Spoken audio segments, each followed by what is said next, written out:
Ini Kepala Departemen Komunikasi Bank Indonesia. Bismillahirrahmanirrahim. Assalamualaikum warahmatullahi wabarakatuh.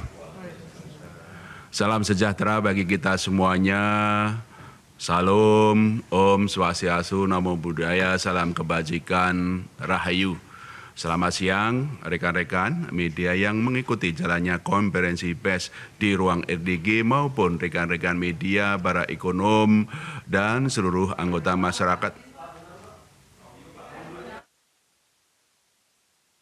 Audionya dari sistem, bukan dari saya. Sudah saya pencet ya. Sudah? Sistem? Suaranya agak dinaikkan, Mas. Suara saya harus teriak-teriak. Udah? Sudah ya? Jess sudah? Mas sudah? Oke ya? Oke, nah ini kayaknya rasanya rada enak. Oke, saya ulangi ya. Oke, saya ulangi dari awal. Bismillahirrahmanirrahim. Assalamualaikum warahmatullahi wabarakatuh. Salam sejahtera bagi kita semuanya. Salam, Om Swastiastu, Namo Buddhaya, salam kebajikan, Rahayu. Yang sama-sama saya sayangi rekan-rekan media yang mengikuti jalannya konferensi pers di ruang Bank Indonesia, Tamrin, maupun yang mengikuti jalannya konferensi pers ini melalui live streaming. Demikian juga rekan-rekan para ekonom dari lembaga, para kementerian lembaga, dari perbankan, dunia keuangan, para investor dalam dan luar negeri. Saya Peri Warjio, Gubernur Bank Indonesia, bersama Deputi Gubernur Senior Destri Damayanti, Deputi Gubernur Doni Primanto Yuwono, Deputi Gubernur Juda Agung, Deputi Gubernur Aida S. Budiman, dan Deputi Gubernur Filianesi Hendarta ingin menyampaikan pokok-pokok pembahasan rapat Dewan Gubernur bulanan dan yang kami selenggarakan 2 hari ini 18-19 Maret, dan juga respon bauran kebijakan untuk menjaga stabilitas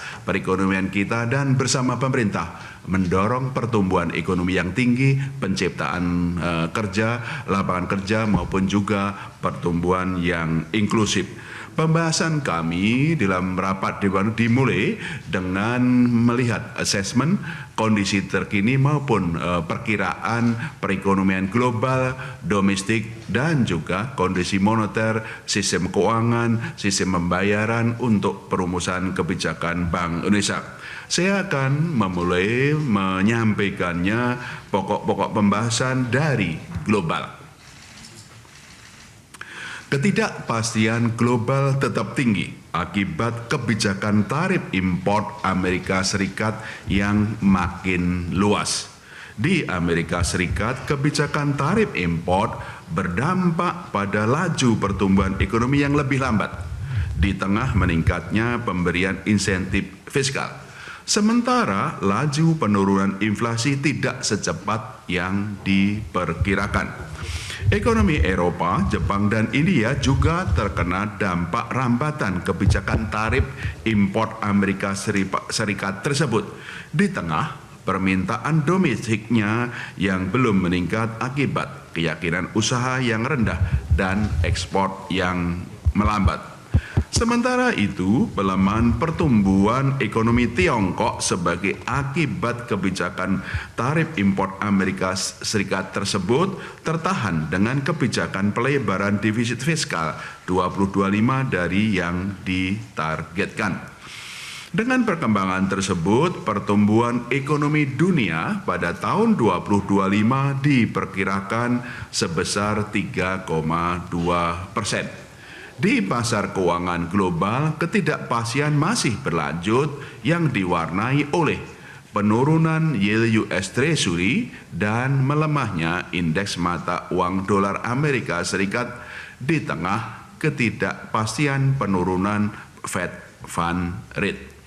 Aliran modal global yang semula terkonsentrasi ke Amerika Serikat bergeser sebagian ke komoditas emas dan obligasi di negara maju dan negara berkembang. Sementara itu, portofolio investasi saham masih terkonsentrasi ke negara maju kecuali Amerika Serikat dan belum masuk ke negara emerging market. Tetap tingginya ketidakpastian global tersebut memerlukan respon kebijakan yang tepat dan terkoordinasi dengan baik untuk memperkuat ketahanan eksternal, menjaga stabilitas, dan mendorong pertumbuhan ekonomi domestik. Di dalam negeri, pertumbuhan ekonomi Indonesia terjaga baik di tengah ketidakpastian yang masih tinggi. Konsumsi rumah tangga tetap baik meskipun perlu terus didorong guna memanfaatkan keyakinan konsumen yang terjaga. Dukungan belanja pemerintah terkait pemberian tunjangan hari raya, THR, dan belanja sosial, serta peningkatan musiman permintaan menjelang perayaan Idul Fitri 1446 Hijriah. Investasi swasta juga perlu makin ditingkatkan guna mengoptimalkan keyakinan produsen yang tercermin pada Prom Manufacturing Index PMI Bank Indonesia yang ekspansif, terutama pada meningkatnya volume pesanan. Dari eksternal, ekspor non-migas meningkat pada Februari 2025 ditopang terutama komoditas minyak kelapa sawit dan kendaraan bermotor. Secara sektoral, lapangan usaha pertanian diperkirakan meningkat, didorong oleh panen raya, sedangkan sektor pertambangan dan industri pengolahan melambat dipengaruhi permintaan eksternal yang menurun. Dengan berbagai perkembangan tersebut, Bank Indonesia memperkirakan pertumbuhan ekonomi tahun 2025 tetap baik, yaitu dalam kisaran 4,7 sampai 5,5%. Ke depan, Bank Indonesia terus mengoptimalkan bauran kebijakannya untuk tetap menjaga stabilitas dan mendorong pertumbuhan ekonomi berkelanjutan. Stimulus kebijakan makrobudensial dan akselerasi digitalisasi sistem pembayaran terus dioptimalkan sehingga bersinergi dengan stimulus fiskal pemerintah dalam mendorong pertumbuhan ekonomi. Bank Indonesia juga terus mendukung penuh implementasi program Astacita pemerintah, termasuk untuk pembiayaan ekonomi, digitalisasi, serta hilirisasi dan ketahanan pangan. Neraca pembayaran Indonesia tetap baik dan mendukung ketahanan eksternal. Surplus neraca perdagangan berlanjut pada Februari 2025 sebesar 3,1 miliar dolar Amerika Serikat, setelah pada Januari 2025 mencatat surplus 3,5 miliar dolar Amerika Serikat. Sementara itu, aliran masuk modal asing ke instrumen keuangan domestik membaik pada Maret 2025. Aliran modal asing ke SBN dan SRBI pada Maret 2025, data hingga 17 Maret 2025 mencatat net inflow masing-masing sebesar 0,2 miliar untuk SBN dan 0,1 miliar dolar Amerika Serikat untuk SRBI, sejalan dengan imbal hasil yang menarik dan prospek perekonomian yang tetap baik. Sementara itu, aliran modal saham selama Maret 2025 mencatat net outflow 0,3 miliar dolar Amerika Serikat, sejalan dengan perkembangan di pasar saham regional. Dengan perkembangan ini, investasi portofolio 2025 sejak awal tahun hingga 17 Maret 2025 mencatat net inflow sebesar 0,8 miliar dolar Amerika Serikat, terutama yang seperti tadi sampaikan didorong oleh inflow pada instrumen SBN dan SRBI. Posisi cadangan devisa Indonesia pada akhir Februari 2025 tetap tinggi sebesar 154,5 miliar dolar Amerika Serikat atau setara dengan pembiayaan 6,6 bulan import atau 6,4 bulan import dan pembayaran utang luar negeri pemerintah.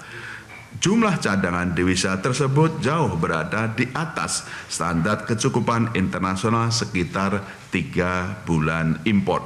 Secara keseluruhan, defisit neraca pembayaran Indonesia pada tahun 2025 diperkirakan tetap sehat seiring dengan surplus transaksi modal dan finansial yang berlanjut didukung imbal hasil investasi yang tetap menarik dan defisit transaksi berjalan yang terjaga dalam kisaran defisit 0,5 sampai dengan 1,3% dari PDB.